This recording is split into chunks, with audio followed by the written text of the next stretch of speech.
paz do Senhor Jesus a todos que estão assistindo esse vídeo. Hoje vamos aprender na Palavra de Deus quem são os filhos do diabo dentro da igreja. No livro de Mateus, capítulo 13, versículo 24 e 25, está escrito: Propôs-lhe outra parábola, dizendo: O reino dos céus é semelhante ao homem que semeia boa semente no seu campo.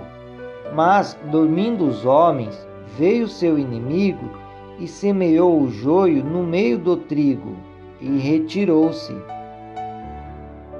Para compreendermos quem são os filhos do diabo dentro da igreja, primeiramente, precisamos entender de maneira clara a parábola do joio.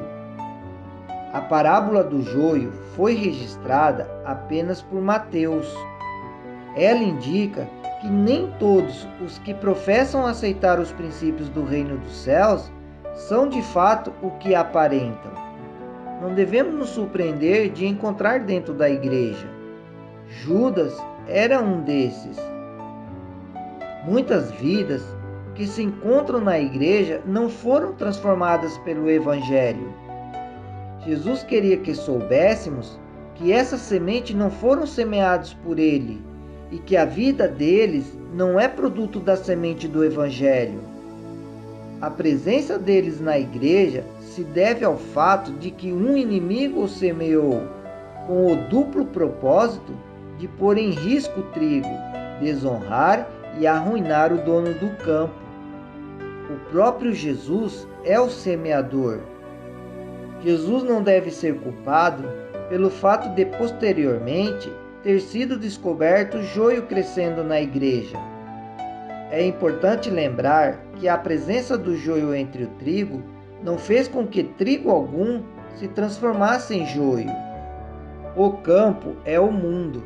No mundo existe o joio e o trigo, pessoas más e pessoas boas. Sabemos disso. Cristo aqui se refere principalmente à sua igreja, o campo especial de Deus. O Espírito Santo saiu a todo o mundo, opera no coração dos homens em toda parte, mas é na igreja que devemos crescer e amadurecer para o celeiro de Deus. Essa parábola representa o reino dos céus, isto é, o reino presente da graça divina, a igreja de Deus na terra. O diabo não pode ser visto pelos olhos mortais. O ser humano vê apenas os resultados de sua obra, assim como vê os resultados da obra do Espírito Santo.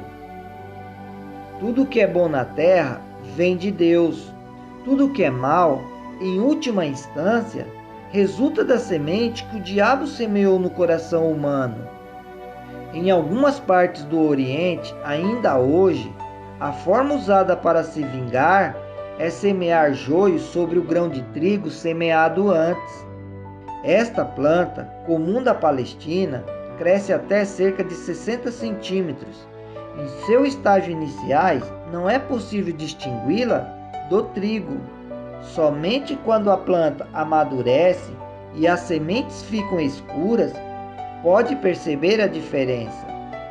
Essas sementes são venenosas e, ingeridas, produzem fortes náuseas, diarreia, convulsões e até a morte.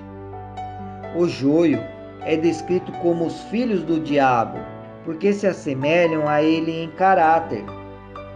Mateus capítulo 7, versículo 20, está escrito: Pelos seus frutos os conhecereis. Cristo não explicou quem os servos representam na parábola. Talvez sua identidade não tenha importância para a verdade que a parábola representa. Ninguém deve arrancar a semente má da igreja. O caráter dos dois não estava maduro e seria um desastre tentar arrancar o joio da igreja. Do mesmo modo, Jesus permitiu que Judas se tornasse um discípulo, pois do contrário, os demais questionariam a atitude do mestre por não conhecerem seu verdadeiro caráter. Os filhos de Deus e os filhos do diabo estarão juntos na igreja até o fim. Tudo indica que Jesus não considerou que o trigo corresse perigo com essa situação. Judas escolheu ser contado com os 12, e Jesus lhe deu os mesmos privilégios e oportunidades que deu aos outros para o desenvolvimento de seu caráter. A obra de ajuntar o joio e queimá-lo será cumprida pelos anjos no tempo da colheita, na consumação dos séculos. Muitos professos cristãos zelosos pensam que é seu dever ajuntar e queimar ou perseguir aqueles a quem consideram hereges.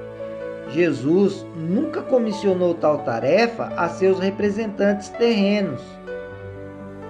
Somente a igreja deve tomar tal atitude com aqueles que em sua vida ou ensinos já revelem o fruto do mal. Essas atitudes devem ser tomadas dentro dos padrões e normas que a Bíblia apresenta. Não fiquem dentro da igreja procurando quem é o joio e quem é o trigo. O nosso foco deve estar em Cristo.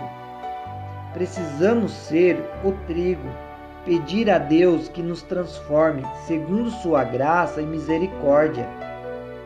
Nosso caráter deve ser transformado semelhante ao de Cristo. Reflita em você mesmo. Estamos sendo o joio ou o trigo dentro da igreja? Estamos sendo representante de Deus ou representante do diabo? O joio é o diabo que semeia. Você está sendo uma semente boa ou uma semente má? Jesus quer salvar o trigo e também quer salvar o joio. As oportunidades de salvação são para as duas classes. Aceite Jesus mudar seu coração, transformar sua vida em uma vida de amor, esperança, perdão e salvação. Deus abençoe você. Um forte abraço de seu irmão André.